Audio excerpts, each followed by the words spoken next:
तपन कुमार चक्रवर्ती साधारण संपादक राज्य सरपंच महासंघ। आपण मैंने जानी विगत दिन में राज्य सरपंच महासंघ विभिन्न दाबी नहीं विगत सरकार तार केतुड़ी दाबी उपस्थापन करथिला। विगत सरकार केतुड़ी दाबी सरकार समाधान करथिले। एबे 24 वर्ष पर राज्य में नूतन भाव में मोहन माझी सरकार आसीची तेणु आम स्वागत करूँ राज्य सरपंच महासंघ तरफ। आज आम राज्य सरपंच महासंघ तरफ समस्त सरपंच बंधु मैंने एकत्रित हो विधानसभा को जीवु और माननीय मुख्यमंत्री को आमर दाबी पत्र जनइबू। आमर दाबी मध्य प्रमुख दाबी रही जितेबाला सरपंच ग्राम पंचायत स्तर में साधारण लोक समस्या बुझापी और परिश्रम करें तार दिन राति काम करुए किंतु दुखर विषय राजनैतिक आक्रोश रखी वार्ड मेंबर मान को लगे सरपंच मान अनास्था अनास्था आनी निलंबित कर दि जाऊँगी। जदि आमर कहवा कथा जदि कौन सरपंच माने जदि लिप्त था दुर्नीति लिप्त था जिलापाल क्षमता रही तदंत कर निलंबित करने किंतु एबे देखा जाउची ता न है वार्ड मेंबर मानू दलीय भित्तिरे एकत्रित करी सरपंच मान को निलंबित कर दिया बड़ा दुखर विषय।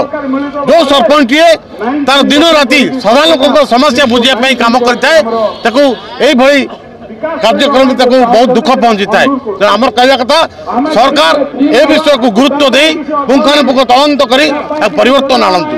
एवं आउ गोटे कथा एवं आम माननीय मुख्यमंत्री गोटे नुआ पदक्षेप हाथ को विकसित गाँव विकसित ओडिशा प्रकृत में जदि विकास गाँव हेब तेरे राज्यर विकास हम तेरे जाए देश विकास हम। तेणु आमर कहवा कथा आमर डिमांड होची जदि आप ग्राम पंचायत विकास कथा कहते तेज से जो ग्राम गैस जो अनुदान राशि को सीधा सड़क भाव में ग्राम पंचायत को दि जाऊ। आउ गोटे प्रस्ताव रही जे आमर जो केंद्र सरकार और राज्य अनुदान से एक मोटा अंक आम विद्युत देय आकार दे था से विद्युत देयटा को एवं सरकार बहन करूँ एवं से पैसा ग्राम पंचायत स्तर में डेवलपमेंट वर्क खर्च हो।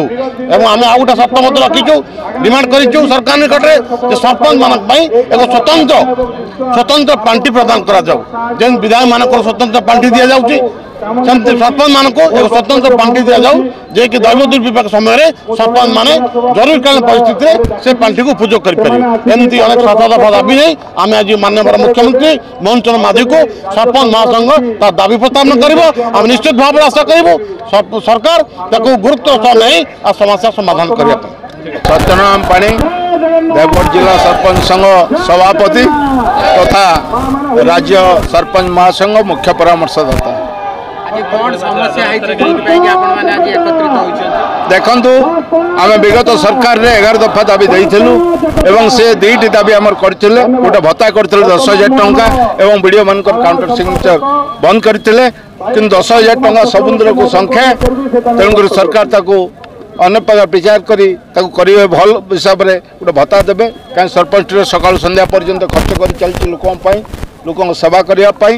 द्वितीय नंबर कथा है आपण मानकर जो विकसित ओडिशा विकसित गाँ इतने स्वागत योग्य पदक्षेप मोहन सरकार से ये अर्थ सीधा सड़क भाव में पंचायत को न दे ब्लॉक को देवे बोल शुणा जाऊँगी। तेणु जिते सरपंच टीए ग्राम सभा कर प्रोजेक्ट लिस्ट करुच्ची निश्चित भाव से अर्थ दि जाऊ एवं एमपी एमएलए माने जो भाव में गलापर भत्ता टीए पाँच अवसर प्राप्त भत्ता सरपंच मान सीधा सड़क भाव में जीतिक आसुँच से भत्ता दि जाऊ एवं आम एसएफसी सीएफसी से पैसा समुद्र को संख्या से पैसा अधा पैसा आम दौचु इलेक्ट्रिफिकेशन पानी दे दौचु। तेणुक सेंट्राल केमती सरकार करेंगे मो आशा रखुची भरोसा रखुची।